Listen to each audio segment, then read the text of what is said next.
Saudara Partai Solidaritas Indonesia atau PSI menggelar kongres pada 19 dan 20 Juli untuk mencari ketua umum baru. Presiden Prabowo Subianto dan Presiden ke-7 Republik Indonesia Joko Widodo dijadwalkan akan hadir. Banyak isu dan spekulasi yang beredar di publik terkait dengan masuknya Jokowi ke dalam PSI. Benarkah hal itu dan apakah PSI akan jadi kendaraan baru politik Jokowi? Kami akan membahasnya dengan sejumlah narasumber, diantaranya sudah hadir melalui sambungan daring. Mas Benediktus Papa yang merupakan Sekretaris Steering Komite Kongres PSI dan juga sudah hadir ke studio. Ada Bung Saidiman Ahmad, Program Manager Saiful Mujani Research and Consulting. Selamat pagi Bung Saidiman. Selamat pagi. Ya, kemudian juga ada Mas Beni. Selamat pagi Mas Beni.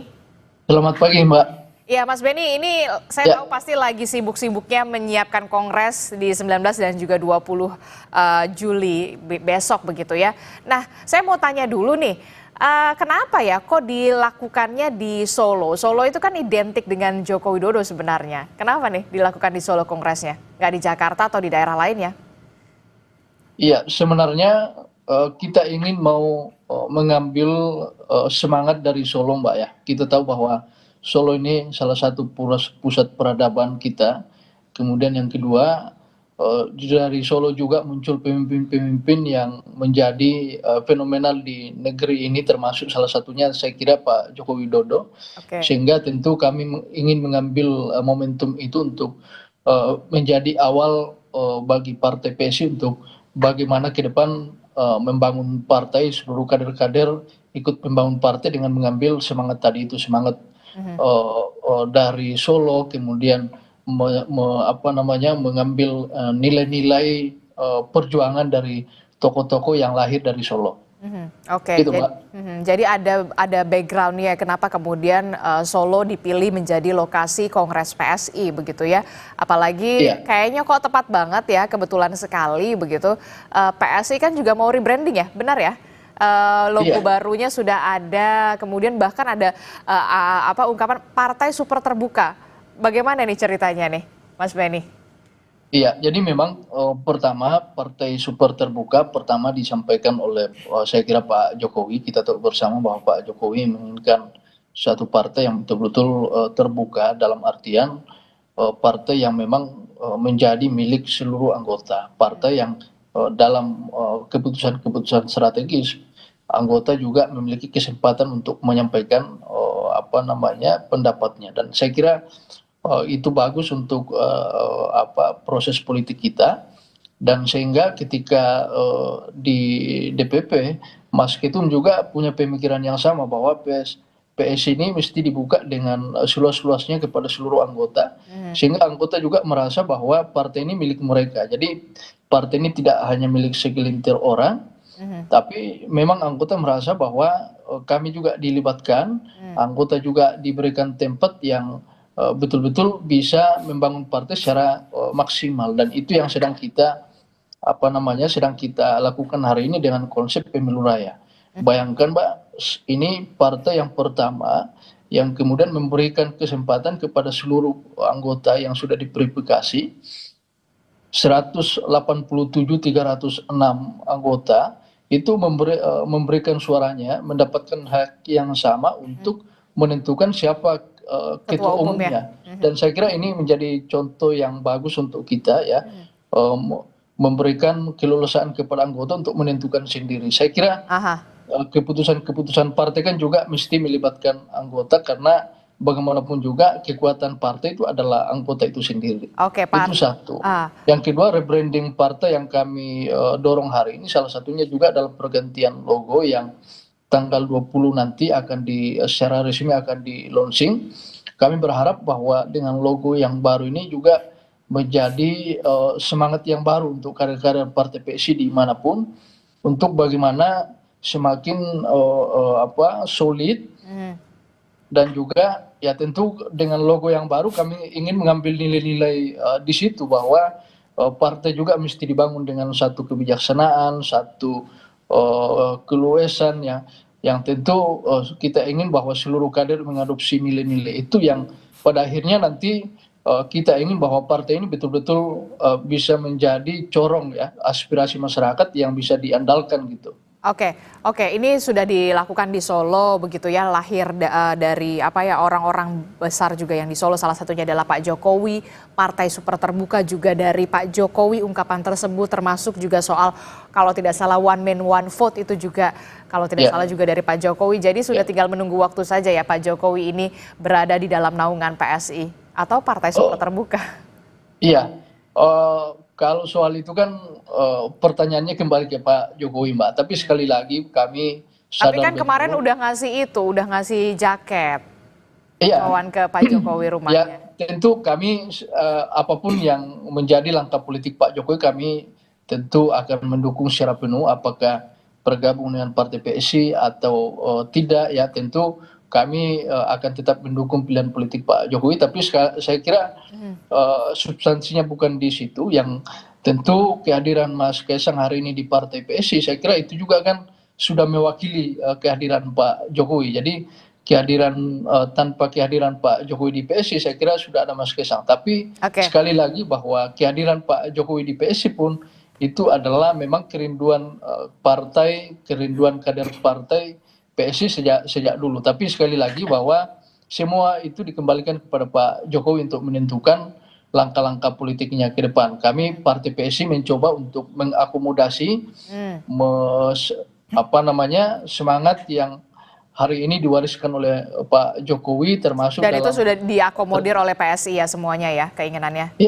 Iya, termasuk dengan sistem pemilihan terbuka ini, saya kira itu juga mengadopsi pemikiran-pemikiran Pak Jokowi. Dan ya kami ingin menampilkan bahwa semangat yang dibangun Partai PSI hari ini itu adalah semangat Pak Jokowi, Mbak. Oke, baik. Saya ke Bung Saidiman dulu ya. Saya bergeser dulu ya, Mas Pedi. Bung Saidiman, sudah bisa dipastikan Joko Widodo akan berkendara di partai politik PSI? Sudah hampir bisa dipastikan?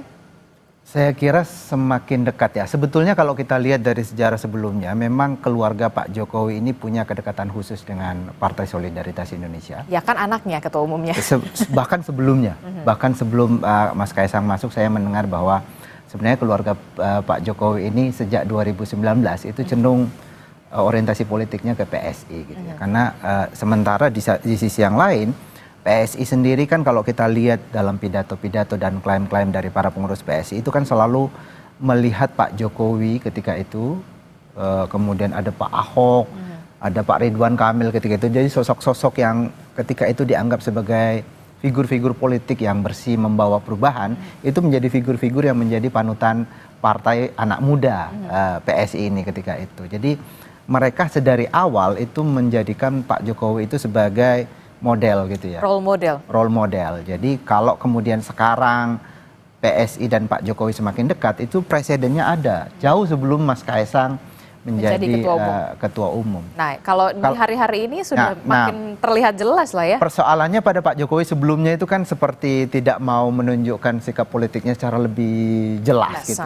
Saya kira itu juga salah satu faktor kenapa efek ekor jas Pak Jokowi pada PSI pada pemilu legislatif sebelumnya itu tidak terlalu terlihat, tidak maksimal lah, walaupun naik 100% kan. Jadi dari 1,9 menjadi 2,8% itu kenaikan yang sudah luar biasa. Nah, menurut saya sekarang ini momentum yang tepat untuk Pak Jokowi untuk kemudian lebih mengeksplisitkan ya posisi politiknya dalam hal ini partai-partai politik.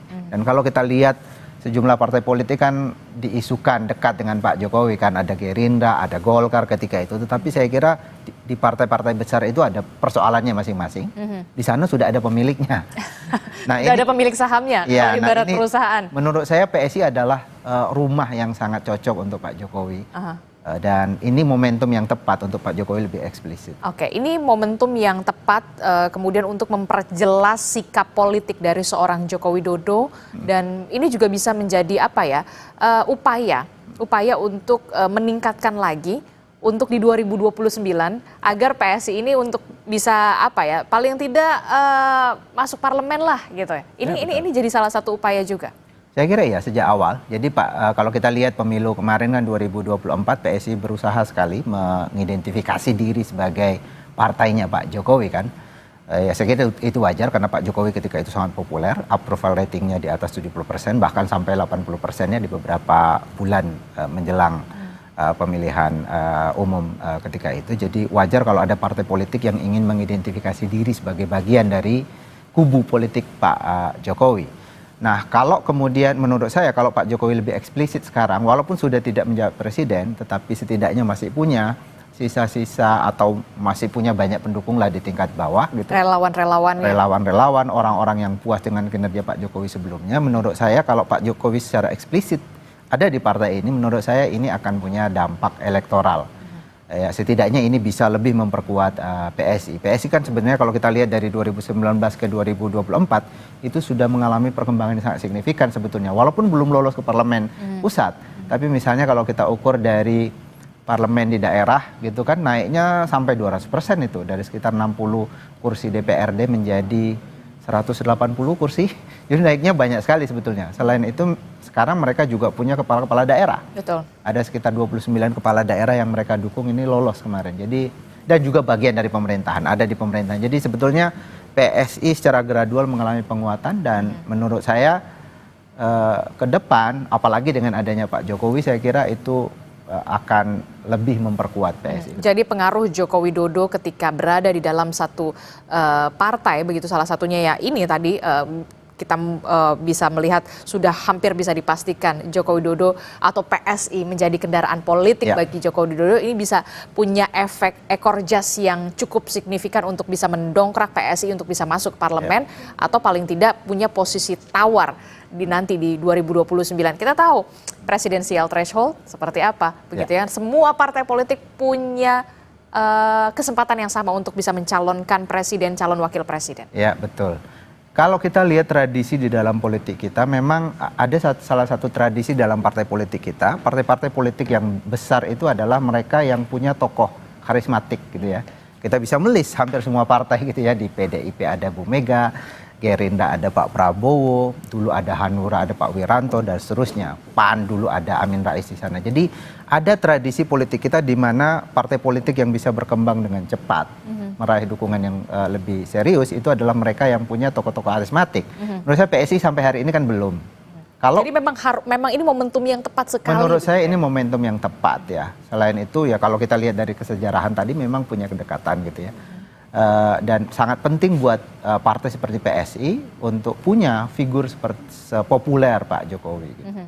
Oke, jadi saya kembali mengingat begitu ya, kalau di PDI Perjuangan ada Bu Mega, Bu Mega, kemudian ada Mbak Puan, kemudian di Partai Demokrat ada Pak SBY dan Mas AHY. Apakah mungkin kemudian posisi-posisi ini juga akan punya pola yang sama di PSI begitu ya? Ada Pak Jokowi, ada Kaesang begitu ya. Nah, yang paling menurut saya menurut Anda possible posisi yang ada di PSI untuk ditempati oleh seorang Joko Widodo, Ketua Dewan Pembina atau seperti apa yang paling possible menurut Anda? Bisa saja, tetapi kita mungkin harus melihat juga ADART mereka. Apakah Ketua Dewan Pembina sekarang yang dipegang oleh Jeffrey Giovanni atau siapa begitu, itu bisa digantikan atau tidak? Seingat saya di dalam ADART PSI agak lebih strict soal posisi Dewan Pembina. Tapi di dalam Kongres atau di dalam musyawarah nasional tentu saja semua hal bisa diubah untuk mengakomodir perubahan politik. Oke, saya tanya dulu berarti ke Mas Benny. Mas Benny, ini gimana soal ADART, soal penempatan Ketua Dewan Pembina, aturannya seperti apa? Haruskah kemudian masuk dulu ke dalam Partai Solidaritas Indonesia, punya kartu anggota, atau seperti apa sebenarnya? Dewan Pembina PSI ini bagaimana sebenarnya strukturnya kalau menurut dari PSI sendiri, Mas Benny? Iya, saya kira ini kan Kongres ini kan besok baru pembukaan, Pak. Jadi saya kira segala sesuatu juga akan dibahas dalam Kongres, termasuk bagaimana strategi bagi Partai PSI untuk memastikan bahwa di 2029 ini kita punya persiapan yang matang untuk menyongsong agenda pemilu yang akan datang. Jadi dalam Kongres nanti semua akan dibicarakan, termasuk misalnya terkait dengan beberapa hal yang mungkin akan dirubah. Tapi sekali lagi bahwa kami tidak ingin mendahului forum Kongres. Nanti di Kongres kita akan lihat bagaimana perkembangannya. Tapi terkait dengan Dewan Pembina tadi, saya kira selama ini kan kita tahu bersama bahwa Dewan Pembina itu diisi oleh para pendiri partai PSI. Jadi sampai sekarang juga masih seperti itu. Apakah nanti di Kongres ada perubahan atau tidak? Ya kita tunggu saja nanti di Kongres. Tapi kami tidak ingin berandai-andai. Sekali lagi bahwa kehadiran Pak Jokowi di partai PSI misalnya, kalaupun beliau menentukan sikap politiknya, tentu kami seluruh kader partai PSI membuka pintu selebar-lebarnya ya, apalagi kalau kita lihat Mbak, ini 1-2 hari ini kader-kader PSI yang datang di Kongres ini datang sowan ke Pak Jokowi semua. Jadi tentu kami ingin sekali lagi mengambil semangat dari Pak Jokowi, apalagi kalau ini beliau berkenan bergabung dengan partai PSI. Tapi apapun itu Mbak, semua dikembalikan kepada Pak Jokowi. Hari ini kami memiliki Mas Kaisang Pangarep yang saya kira menurut kami ini adalah salah satu tokoh potensial yang sangat potensial, punya elektabilitas yang tinggi dan punya jiwa kepemimpinan yang sudah terbukti Mbak. Selama 2 tahun memimpin partai PSI, saya kira Mas Kaisang membuktikan bahwa beliau bisa memberikan kemajuan-kemajuan yang signifikan untuk partai PSI, termasuk dalam agenda pemilu 2024 kemarin, kemudian di pilkada saya kira hasilnya sangat signifikan, dan semangat inilah juga yang memberikan optimisme bagi seluruh kader PSI bahwa partai kita yang hari ini akan bergerak ke atas ya, tentu dengan dukungan dari seluruh anggota partai PSI yang hari ini kita libatkan dalam proses pemilu raya. Oke, kenapa saya tanyakan itu karena banyak sekali santer banget begitu ya, santer sekali soal posisi Joko Widodo di Partai Solidaritas Indonesia begitu ya di Kongres ini. Banyak yang kemudian terdengar adalah oh ya Dewan Pembina, itulah kenapa saya mempertanyakan ini kepada Mas Benny. Termasuk juga soal rebranding. Rebranding ini menjadi menarik sekali begitu ya di menjelang Kongres PSI ini ada perubahan logo ya kan, perubahan logo begitu. Kalau di perusahaan aja rebranding itu kan sesuatu hal yang punya arti yang penting begitu ya. Nah kalau dari PSI sendiri untuk rebranding tidak hanya soal logo tapi juga nanti soal kepengurusan begitu ya, one man one vote begitu. Nah ini seperti apa soal rebranding ini sendiri nantinya? Apa yang bisa diharapkan? Saya kira rebranding termasuk dalam perubahan logo. Nanti tanggal 20 kami akan umumkan di depan Bapak Presiden, karena per hari ini Bapak Presiden sudah confirm untuk hadir di tanggal 20.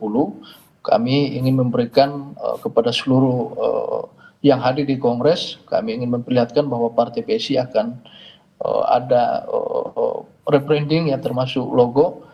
Tentu ini tidak hanya secara simbolis Mbak ya, tapi sekali lagi bahwa kami ingin mengambil secara substansi dari perubahan logo, bahwa ini adalah perubahan yang ingin mendekatkan Partai PSI dengan perkembangan zaman. Kita ingin lebih relevan lagi, dan sekali lagi bahwa per hari ini sejak ada rencana untuk perubahan logo, ini kader-kader kita juga sangat gembira menerima kabar ini. Jadi kami melihat bahwa ini adalah momentum yang tepat. Sekali lagi bahwa tujuannya adalah untuk bagaimana ke depan Partai PSI bisa lebih kuat lagi, tentu dalam hal untuk mengawal perjuangan-perjuangan dari masyarakat itu sendiri, dan menjadi kekuatan dalam konsolidasi organisasi yang akan datang. Oke, soal rebranding ini cukup menarik begitu ya, tidak hanya soal logo tapi mungkin nanti ada soal kepengurusan juga, atau mungkin kemudian dengan masuknya Pak Jokowi ini juga menjadi rebranding baru juga bagi Partai Solidaritas Indonesia. Nanti kita akan tanyakan itu ke Bung Saidiman, apa dampak yang bisa diraih oleh seorang atau oleh partai politik PSI begitu ya untuk rebranding ini, termasuk juga soal kok kayaknya baru pertama kali ya Pak Jokowi mengenakan jaket partai politik, apa itu tandanya? Tapi jangan dijawab dulu Bung Saidiman, tetaplah bersama kami akan segera kembali di Sapa Indonesia Pagi.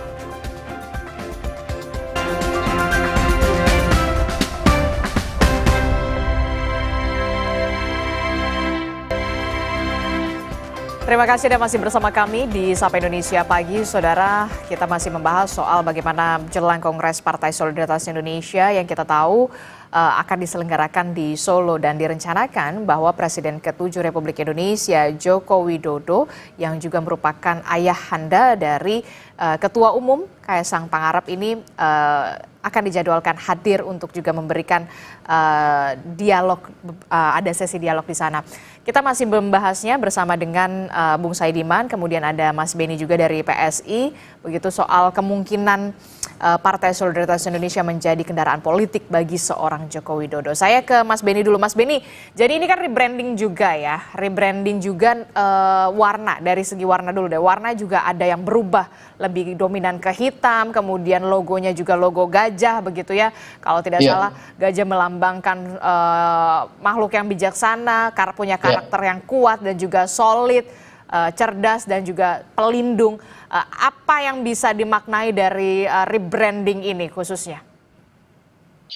Iya, sekali lagi bahwa kami ingin lewat momentum yang rebranding di Kongres ini, kami ingin bahwa Partai PSI ke depan semakin mantap, semakin kuat, dan tentu kita mengharapkan bahwa dengan perubahan-perubahan ini ada juga semangat baru dari anggota Partai PSI bahwa kita ingin lebih solid lagi.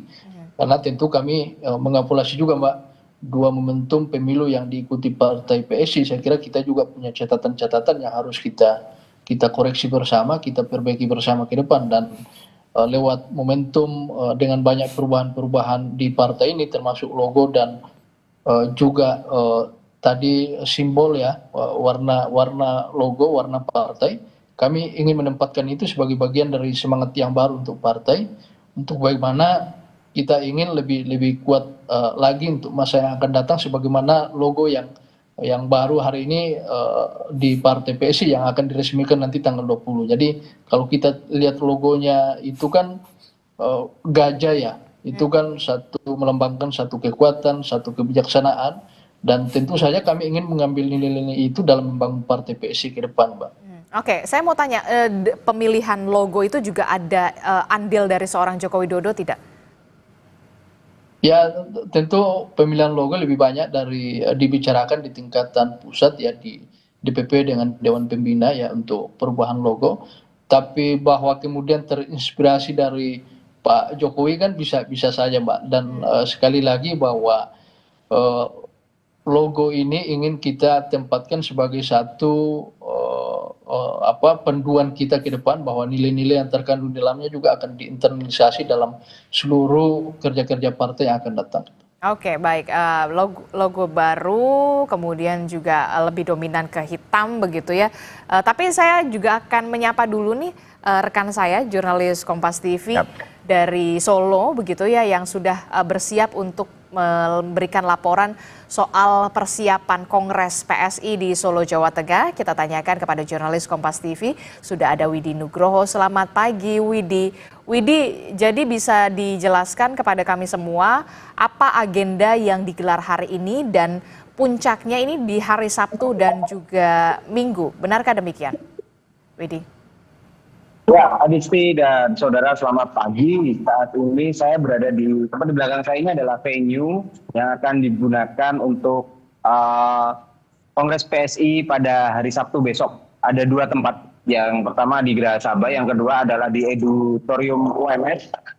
Di hari Sabtu besok akan ada acara di Geraha Sabah ini, tepatnya di belakang saya ini, mulai dari sidang-sidang, pembukaan sidang-sidang, kemudian pengukuhan Ketua Umum yang terpilih, dan juga nanti akan ada sesi bersama Presiden ke-7 Joko Widodo di sore hari. Dan menurut informasi yang kami terima, acara tersebut kecuali persidangan terbuka untuk media. Jadi nanti kami akan bisa mengupdate apa saja kegiatan-kegiatan yang dilakukan pada saat Kongres di Geraha Sabah pada hari Sabtu besok. Dan persiapan, kemarin kami sempat mewawancarai PLT Ketua Umum PSI yang di Budiman, bahwa persiapan sudah nyaris 100%, artinya sudah siap semua, mulai dari tempat dan juga tentang acara-acara yang disiapkan oleh panitia sendiri. Dan jika kita bertanya soal e-voting atau sistem pemilihan yang dipakai oleh PSI dalam memilih ketua umum, kemarin kami mendapatkan informasi bahwa sudah ada lebih dari 120.000 suara yang masuk dengan nama Kaisang Pangarep masih unggul dalam e-voting tersebut. Tapi untuk jelasnya siapa yang terpilih masih harus menunggu besok, dan untuk tempat dan juga lokasi yang dipersiapkan juga sudah siap. Dan untuk kader PSI yang kemarin sudah berdatangan ke Kota Solo juga kemarin kita pantau, mereka soan ke rumah Presiden ke-7 Joko Widodo dan juga sempat bertemu. Andi Budiman memberikan jaket PSI dengan logo yang baru dan langsung dikenakan oleh Jokowi. Dan apakah ini akan menjawab teka-teki seputar partai mana yang akan dipilih Jokowi sebagai kendaraan politiknya, kita harus menunggu lagi karena memang tidak ada istilahnya tidak ada isyarat ataupun tidak ada jawaban jelas dari kedua tokoh yang kemarin sore bertemu. Adisti. Oke, baik. Masih kita akan tunggu bagaimana nanti Kongres PSI ini akan berjalan di hari Sabtu, begitu ya. Dan memang dijadwalkan Presiden ke-7 Republik Indonesia Joko Widodo akan hadir karena memang kemarin sudah ada PSI yang kemudian sowan, begitu ya. Beberapa pimpinan PSI yang sudah sowan untuk memberikan jaket berlogo baru PSI kepada Joko Widodo. Terima kasih informasinya jurnalis Kompas TV Widi Nugroho melaporkan langsung dari Solo, Jawa Tengah. Kami akan melanjutkan kembali dialog kita soal kita sudah membahas sama Mas Beni soal rebranding begitu ya, arti dan segala macam. Tapi saya tanya dulu nih Mas Beni, Pak Jokowi kan akan hadir begitu ya, dipastikan sudah hampir bisa dipastikan akan hadir di Kongres PSI. Lalu bagaimana dengan kehadiran Presiden Prabowo Subianto yang juga merupakan Ketua Umum dari Partai Gerindra? Apakah juga dipastikan sudah akan hadir di sana, confirm hadir di Kongres PSI?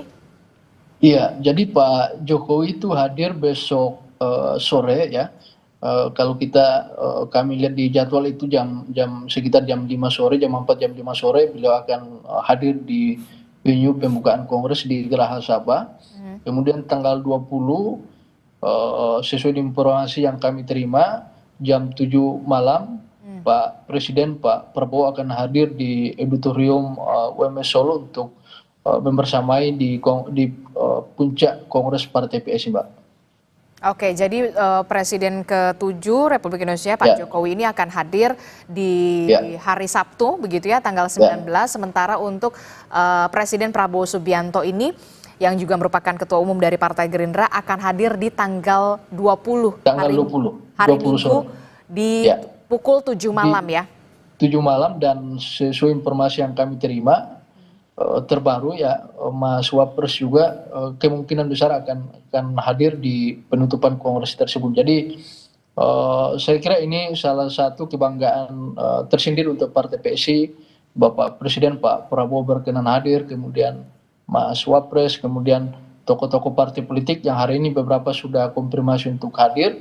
Tentu ini menambah semangat bagi seluruh kader PSI yang datang di Kongres bahwa kita dengan bersama solid untuk mendukung kepemimpinan Pak Prabowo dan Mas Gibran ke depan.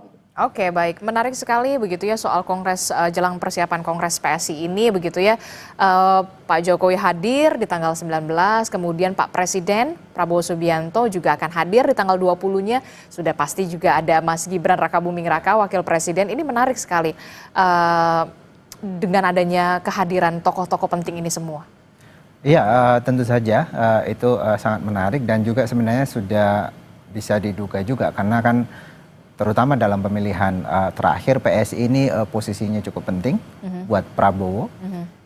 Bergabungnya PSI mendukung Prabowo itu seperti menandakan pembalikan konstelasi politik di mana PSI sebelumnya itu sangat kritis, menjadi partai yang paling kritis sama Pak Prabowo. Jadi bergabungnya partai ini ke sana itu kemudian sedikit banyak yang mengubah image Pak Prabowo, terutama di kalangan mereka yang sebelumnya sangat kritis. Karena itu saya kira PSI cukup banyak menyumbang kesan atau rebranding Pak Prabowo juga ketika itu, dari yang sebelumnya sangat keras menjadi lebih lembut, menjadi lebih bersahabat dengan semua dan seterusnya.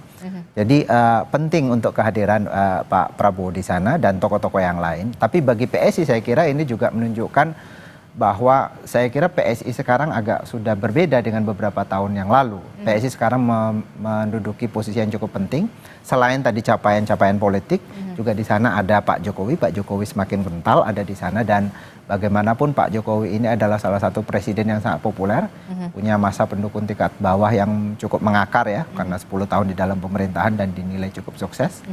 Jadi saya kira itu penting kehadiran kehadiran dari para tokoh itu menggambarkan situasi politik yang ada sekarang, di mana PSI sudah semakin memegang peranan yang cukup penting di dalam pemerintahan sekarang. Oke, jadi PSI juga punya peran yang cukup penting sekarang di pemerintahan, walaupun memang secara ini belum masuk ke parlemen, Belum masuk gitu, parlemen. tapi kemudian kita lihat di pemerintahan sudah ada lah orang-orangnya, begitu ya. Dan itu tadi saya menyebutkan bahwa ada peningkatan suara yang cukup signifikan. Sekarang ada sekitar 180 kursi di DPRD daerah yang mereka pegang, kemudian ada 29 kepala daerah, itu juga harus dihitung gitu ya. Selain itu juga ada Pak Jokowi yang sebelumnya itu belum maksimal perannya atau belum maksimal efeknya terhadap partai ini. Belum terlihat jelas begitu ya. Belum Kalau ini terlihat mungkin sudah jelas banget begitu ya. Udah jelas banget, dan Karena memang udah dipakein loh jaket PSI ini, kalau tidak salah baru pertama kali loh Pak Jokowi pakai jaket berlambang partai politik. Kalau sebelumnya kan hanya sesuai warna saja. Ya, betul. Ke acaranya Golkar pakainya warna kuning begitu. Kalau ini kan sudah semakin jelas, nyata terlihat. Ya, dan kalau kita lihat ya pemilihan warna dari PSI tadi dijelaskan bahwa warna yang dominan adalah hitam dan putih. Kemudian ada mungkin ya ada merah sedikit begitu ya. Hitam dan putih adalah warna Pak Jokowi sebetulnya kalau kita lihat sejauh ini. Dan juga pemilihan gajah, saya melihat bahwa pemilihan gajah ini mungkin menarik juga kalau kita amati ya. Gajah dalam mitologi Jawa itu kan sangat penting. Bahkan dia adalah salah satu dewa, Ganesha gitu ya. Dan ini diakui oleh masyarakat Hindu Jawa sebelumnya. Jadi sangat penting. Apalagi kalau kita lihat sejarah di dalam kerajaan-kerajaan Jawa itu penggunaan gajah itu sangat penting. Itu menandakan kebesaran seorang raja atau kebesaran kerajaan dan juga kebijaksanaan. Bahkan kita tahu pasukan elit kerajaan Majapahit itu juga pakai gajah dan seterusnya. Dan kalau kita lihat karakter Pak Jokowi ini kan sangat ingin menampilkan atau sangat kental nuansa kejawaannya sebenarnya. Jadi kita melihat di sini baik dari sisi pemilihan warna, kemudian dari sisi logo, itu menunjukkan kedekatan PSI dengan Pak Jokowi itu semakin terlihat, semakin kental. Apalagi dengan Pak Jokowi memakai jaket PSI itu sendiri. Jadi bisa dikatakan semakin terlihat nyata jelas kedekatan antara PSI dan juga Joko Widodo begitu. Dan ini menjadi pintu masuk baru politik Jokowi. Kalau dipersenkan berapa persen sebenarnya possible-nya? Kalau dari kacamata Anda, ya, udah bukan 50-50 nih kayaknya nih. Udah terlihat jelas banget soalnya. Bergabungnya Pak Jokowi, saya kira dieksplisitkan atau tidak, kita sudah tahu bahwa Pak Jokowi sudah ada di partai ini gitu ya. Dari berbagai macam tanda-tanda tadi, terutama karena putranya sendiri sebagai ketua partai, tidak mungkin. Rasanya mustahil ya, putranya ada di situ kemudian bapaknya di partai lain, itu agak aneh di dalam politik kita. Tetapi misalnya kalau pertanyaan apakah kemudian bergabungnya Pak Jokowi itu akan diejawantahkan di dalam bentuk dia menjadi ketua Dewan Pembina, bisa iya bisa juga tidak gitu ya. Karena ini kan Pak Jokowi bilang bahwa dia akan membentuk atau mendukung partai super terbuka. Artinya super terbuka itu kalau kemudian dia meniru apa yang terjadi di partai lain, di mana ketua Dewan Pembinanya si bapak atau si ibu, kemudian ketua umumnya anak gitu ya, ada posisi semacam itu, artinya partai ini akan kembali menjadi partai keluarga gitu. Nah, seperti itu dengan partai-partai lain, tidak cukup terbuka, bahkan jauh dari super terbuka kalau posisinya semacam itu. Nah itu kalau patternnya seperti itu, itu yang ingin kemudian ditepi sedikit begitu ya? Ya mestinya tidak terjadi. Mestinya tidak terjadi.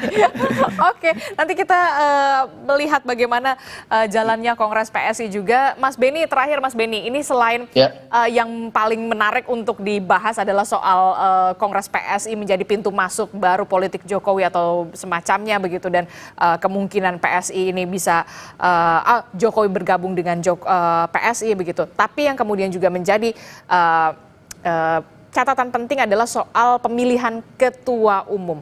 Selain Mas Kaesang, sebenarnya kan ada 2 lagi. Nah, ini gimana nih perkembangannya? 2 lagi ini siapa sajakah kemudian yang menjadi rival juga dari Kaesang untuk bersaing menduduki jabatan ketua umum PSI? Iya, saya kira kan calon ketua umum kita kan hari ini 3 ya Mbak ya. Satu itu Bro Roni Sinaga, saya kira beliau itu aktif di media, salah satu aktivis juga. Kemudian yang kedua tentu saja Mas Kaesang Pangarep, dan yang ketiga itu adalah Bro Agus Mulyono Herlambang. Dengan background santri, beliau adalah mantan aktivis di organisasi mahasiswa berlatar belakang NU. Saya kira sebenarnya ketiga kandidat ini punya punya gestuk yang berbeda-beda ya, punya latar belakang yang berbeda-beda. Tentu itu bisa menjadi kekuatan yang berbeda-beda juga, dan saya kira kalau kemarin kami lihat di angka 120.000 suara yang masuk, kedua orang ini juga sangat kompetitif ya. Jadi memang Mas Kaesang memimpin dari perolehan suara, apalagi kita tahu bahwa basis suara Mas Kaesang itu kan relatif kebanyakan di Jawa ya. Ada di Jakarta, kemudian Jawa Tengah dan Jawa Timur, kemudian di Sulawesi dan Kalimantan. Tapi juga Bro Ron sama Mas Agus itu juga bisa mencuri suara-suara yang ada di basis-basis Mas Kaesang, termasuk di Jawa Timur, kemudian di Jogja. Jadi kita melihat bahwa memang ini memiliki animo yang luar biasa dari pemilih kita, dari 187 DPT yang kita umumkan. Dan 2 caketum yang lain, Bro Ron dan Mas Agus, sampai hari ini juga bersengketa di posisi kedua ya. Jadi memang kita masih tunggu sampai malam nanti siapa yang betul-betul unggul sampai di detik-detik terakhir. Tapi sekali lagi bahwa semua masih berubah karena suara juga yang belum masuk, masih kalau kita hitungan full berarti masih ada sekitar 60.300 lebih yang belum memilih, dan saya kira hari ini bisa dikatakan bahwa ini adalah hari terakhir untuk pemilihan, dan saya pikir semua yang belum memilih akan menentukan pilihannya hari ini, dan itu akan menentukan akan merubah konstelasi siapa yang akan memenangkan calon ketua umum nantinya. Oke, kita akan lihat siapa yang paling berpeluang menjadi ketua umum PSI, walaupun kita juga sudah tahu begitu sebenarnya begitu. Tapi ya dengan adanya e-voting ini begitu ya, menjadikan keterbukaan begitu sesuai dengan inisiasi juga dari Pak Jokowi begitu untuk menjadi partai super terbuka. Kita akan tunggu bagaimana jalannya Kongres PSI. Terima kasih Mas Beni dari Partai Solidaritas Indonesia sudah bergabung bersama kami. Kemudian ada Bung Saiman dari SMRC sudah bergabung bersama kami. Selamat pagi Bapak-bapak, sehat selalu. Assalamualaikum warahmatullahi wabarakatuh.